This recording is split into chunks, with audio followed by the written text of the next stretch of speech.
Sumber daya yang sebagai faktor produksi menjadi suatu masalah jika suatu industri itu memiliki sumber daya yang tidak efisien.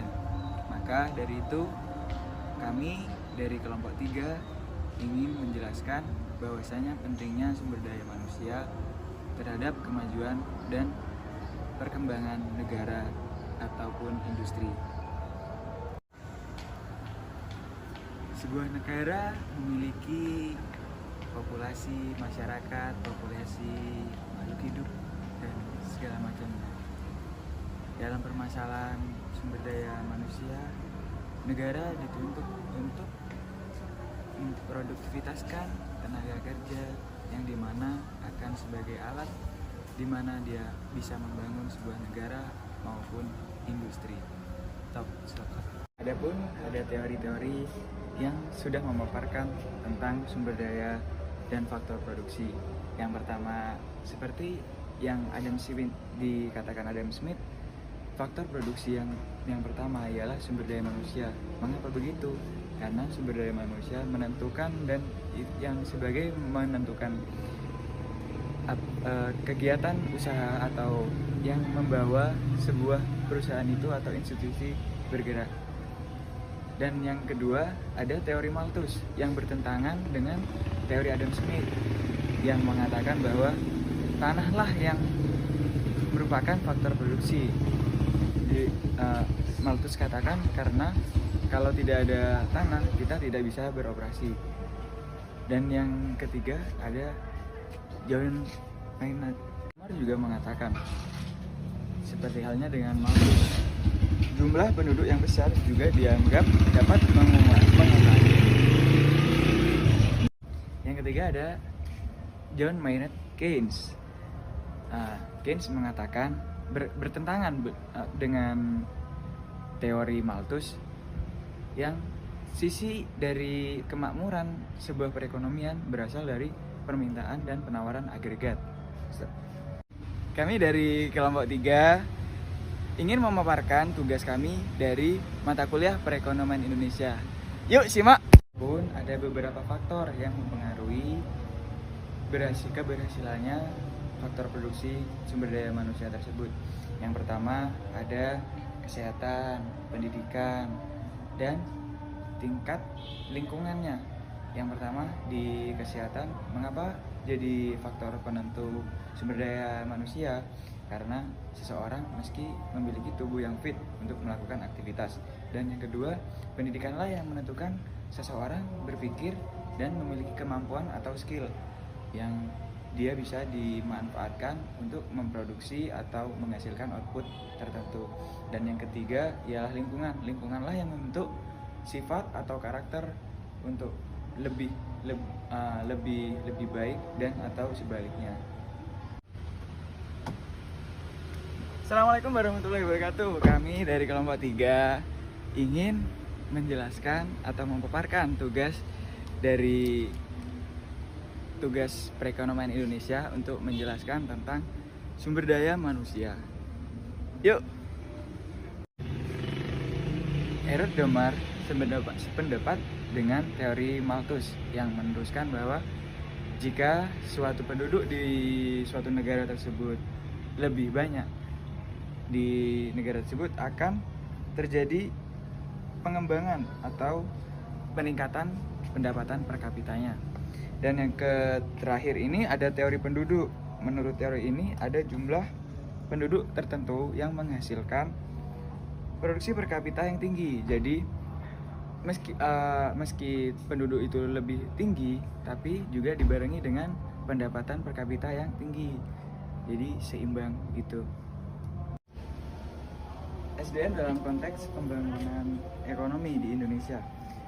Pada umumnya pembangunan ekonomi diartikan sebagai suatu rangkaian usaha dalam suatu perekonomian untuk mengembangkan kegiatan ekonominya sehingga infrastruktur lebih banyak tersedia, perusahaan semakin banyak dan semakin berkembang, taraf pendidikan semakin tinggi dan teknologi semakin meningkat.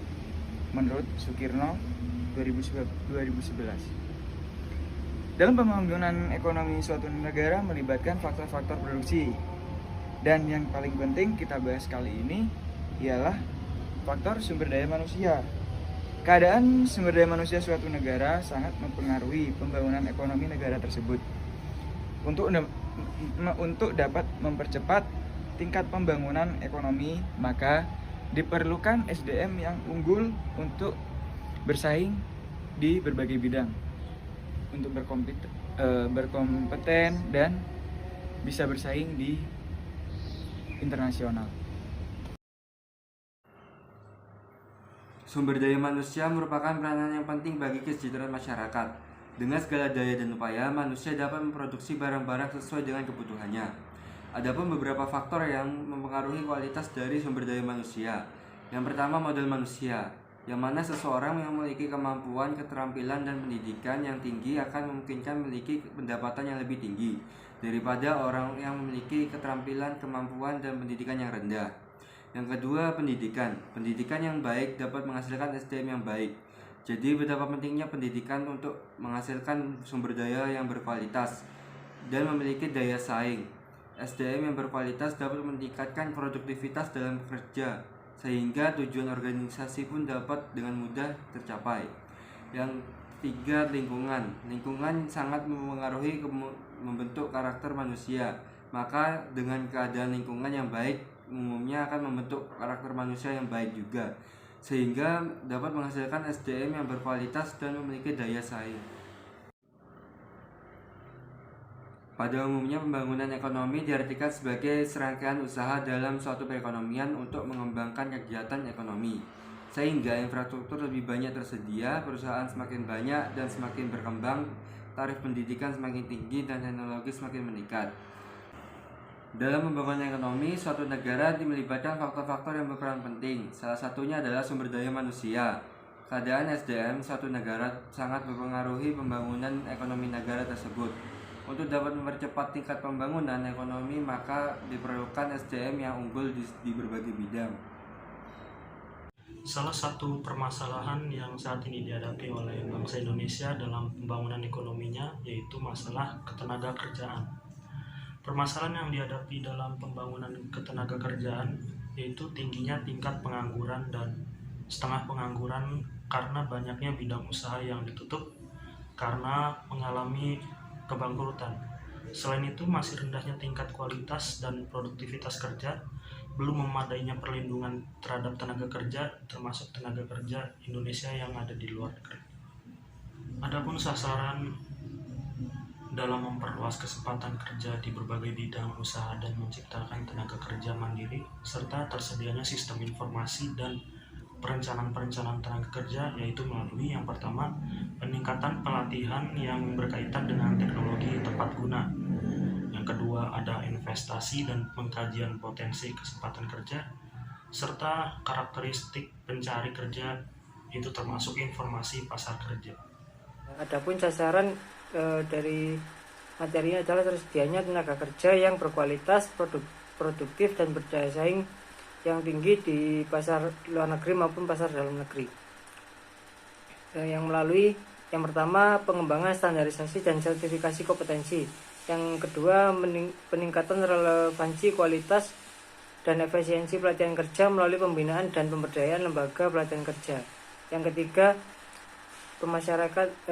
pemasyarakatan nilai dan budaya produktif, pengembangan sistem dan metode peningkatan produktivitas, serta pengembangan culture dan tenaga ahli produktivitas. Selanjutnya yaitu perlindungan dalam pengembangan lembaga tenaga kerja. Sasaran dari program ini adalah peningkatan peran lembaga kerja dalam dunia kerja di perusahaan, perbaikan kondisi kerja serta jaminan kesehatan dan keselamatan kerja melalui yang pertama, pembinaan hubungan industrial dan perlindungan tenaga kerja. Yang kedua, peningkatan pengawasan norma kerja, keselamatan kerja serta jaminan sosial kerja. Yang ketiga yaitu peningkatan perlindungan, pengawasan dan penegakan hukum terhadap peraturan yang berlaku. Dan yang keempat yaitu peningkatan pembinaan cara-cara kerja dan penegakan terhadap pelaksanaan peraturan ketenaga kerjaan. Yang selanjutnya yaitu migrasi pembangunan. Makin pesatnya pembangunan di negara-negara berkembang menyebabkan terjadinya perpindahan penduduk di desa ke kota. Hal ini dipandang sebagai hal yang sangat menguntungkan bagi pembangunan ekonomi. Maka mengapa seperti itu terjadi? Migrasi internal dianggap sebagai suatu proses yang alamiah di mana surplus tenaga kerja secara perlahan ditarik dari sektor pedesaan ke sektor perkotaan dengan memenuhi kebutuhan kerja dan juga pertumbuhan industri. Yang selanjutnya yaitu tantangan manajemen sumber daya manusia, di mana sekarang peran sumber daya manusia dalam perekonomian sangat penting dan strategis. Selain itu, tantangan yang dihadapi semakin beragam. Tantangan yang dihadapi tidak hanya dari sisi manusia saja, tetapi dari sisi lain seperti bisnis dan lingkungan. Terdapat beberapa tantangan manajemen sumber daya manusia menurut Dassler di tahun 2005, yaitu yang pertama globalisasi, yang kedua perkembangan teknologi, yang ketiga relokasi industri, yang keempat sifat pekerjaan. Yang selanjutnya yaitu kendala. Produktivitas sumber daya manusia di Indonesia masih rendah dan sulit untuk ditingkatkan, di mana produktivitas masih tergolong buruk jika dibandingkan dengan negara-negara di Asia Tenggara seperti Thailand dan Malaysia. Hal ini terkonfirmasi dari ukuran produk domestik bruto. Sejak tahun 2011 Indonesia cenderung sangat stabil. Salah satu hal yang mempersulit peningkatan produktivitas sumber daya manusia adalah tidak didukung oleh keterampilan yang tepat dalam mengatasi tantangan industrialisasi, terutama teknologi dan digitalisasi. Kurangnya keterampilan sumber daya manusia dan rendahnya pencapaian pendidikan masih sangat banyak di Indonesia. Menurut Society for Human Resource Management yang mewakili 258.000 anggota di lebih dari 165 negara, salah satu tantangan utama sumber daya manusia saat ini adalah pertumbuhan dan persaingan talenta. Maka mereka percaya bahwa permintaan akan sumber daya manusia yang berkualitas dan terlatih di seluruh dunia telah meningkat, tetapi produktivitas dan kualitas sumber daya manusia untuk saat ini sangat masih rendah. Untuk selanjutnya dijelaskan oleh teman saya. Sumber daya manusia atau SDM merupakan potensi yang dimiliki oleh setiap orang dalam mewujudkan sesuatu sebagai makhluk sosial. Dengan kata lain, SDM ialah kemampuan daya pikir dan fisik tiap orang yang dipengaruhi oleh lingkungan ataupun keturunan karena didorong oleh keinginan dalam memenuhi kepuasan. Di kondisi persaingan global yang semakin menajam seperti sekarang, tentunya pengembangan SDM perlu ditingkatkan menjadi lebih baik dalam upaya agar diharapkan nantinya SDM tersebut dapat bekerja, menerapkan kemampuan dan kreativitas sesuai pekerjaan yang ia lakukan. Cara mengembangkan SDM selain dari sisi pendidikan, salah satunya ialah dengan pelatihan. Prakteknya, pelatihan sering disandingkan dengan pengembangan, di mana pelatihan ini lebih berfokus kepada belajar suatu kegiatan ataupun keterampilan yang baru, belajar mengenai teknik, proses, serta dapat mendemonstrasikannya. Tentunya pelatihan ini lebih singkat dibandingkan dengan pengembangan. Selanjutnya, pendidikan sebagai penunjang dalam menghasilkan SDM yang berkualitas merupakan salah satu kunci dalam pembangunan ekonomi suatu negara. Oleh karenanya, setiap negara, baik negara maju maupun negara berkembang, tidak luput dari usahanya dalam mengembangkan SDM di negara tersebut. Nah, pengembangan SDM tersebut merupakan investasi jangka panjang yang dapat kita petik hasilnya nanti setelah melewati proses yang sangat panjang. Bangsa yang maju ialah bangsa yang melakukan investasi besar-besaran di bidang pendidikan dan kesehatan dengan tujuan meningkatkan kualitas SDM.